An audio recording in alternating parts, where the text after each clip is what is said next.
తెలంగాణ రాజకీయం అంటే సీరియస్గా తీసుకోవద్దు. ఇక్కడ అన్ని క్యాజువలే. ఇక్కడ నాయకులు పార్టీల లెక్కలు మార్చుకోవడం అంత ఈజీ.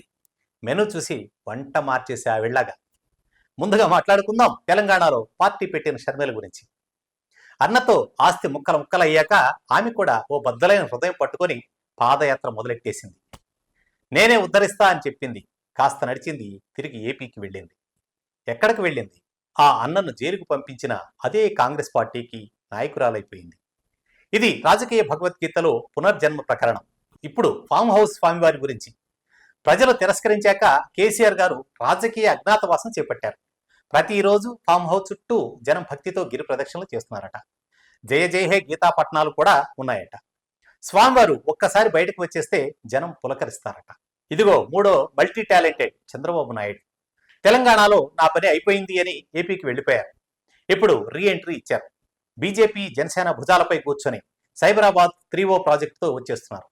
ఇక ఆంధ్రాబాబు తెలంగాణలో తిరిగి పాదం పెట్టగానే పౌరాలే కాదు, పైనాయిలు గబా గబా మనుషుల మీద పడతాయేమో జాగ్రత్త పడాలి. ఇంకా ఇంకో హీరో దశావతారుడే అంటే తప్పులేదు. పవన్ కళ్యాణ్ 2014లో తెలంగాణ వస్తుందంటేనే ఆయన భరించలేకపోయారు.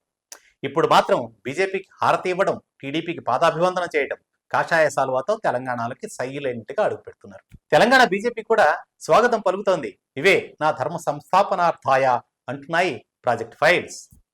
ఇప్పుడు కొత్తగా బ్రేకింగ్ న్యూస్ ఏంటంటే, కొత్త మహాసామ్రాజ్య స్థాపనకు సిద్ధమైనటువంటి మరో నాయకురాలు. ఆవిడే మీనాక్షి నటరాజన్.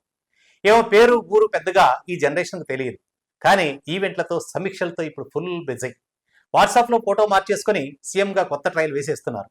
ఇక ప్రజలంతా ఆమెకే తమ సమస్యలు చెప్పుకోవాలి. ఓటేసామా, పిలిచామా, ఆమెకు ఇక ఎన్నికేనా? ఒక్క ప్రశ్న వేస్తే టేక్ ఇట్ ఫర్ గ్రాంటెడ్ అంటున్నారు. తెలంగాణ అంటే పోరాట భూమి, కానీ ఇప్పుడు రాజకీయంగా ఎవరికైనా ఓ డంపింగ్ యార్డ్. ఇక్కడ రాష్ట్రం కాదు సుమి, ప్లేస్మెంట్ రెజ్యూమే ఉన్న వారికి పదవులు వచ్చేస్తాయి. ప్రజల గోల వింటే బాగుంటుంది. ఇది కదా తెలంగాణ రాజకీయం. ఎవరికైనా సరే టేక్ ఇట్ ఫర్ గ్రాంటెడ్.